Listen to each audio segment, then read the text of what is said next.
बिस्मिल्लाहिर्रहमानिर्रहीम।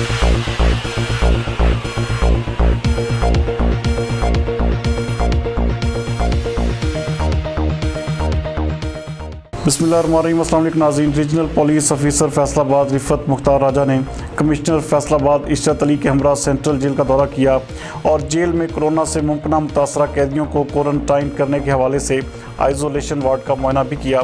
हमारे divisional bureau chief Mian Ijaz Aslam के मुताबिक इस मौके पर superintendent central jail Noorul Hassan और doctor Usman medical officer central jail ने कोरोना वायरस से बचाव के हवाले से किए गए इंतजाम के बारे में RPO फैसलाबाद और कमिश्नर फैसलाबाद को ब्रीफिंग भी दी। जबकि उसके बाद RPO फैसलाबाद रिफत मुख्तार राजा ने लॉकडाउन के हवाले से किए गए इंतजाम को चेक करने के लिए जड़ावाला का दौरा किया। इस मौके पर SP जड़ावाला नासिर महमूद बाजवा और ASP जड़ावाला बिलाल सलहरी भी उनके हमरा थे। दौरा के दौरान RPO फैसलाबाद ने शहर के मुख्तलिफ मुकामात का मुआयना किया और सिक्योरिटी ड्यूटी पर मामूर अफसरों और जवानों के जज्बे को खूब सराहा। जड़ावाला के दौरे के दौरान उन्होंने थाना सदर जड़ावाला की इंस्पेक्शन भी की।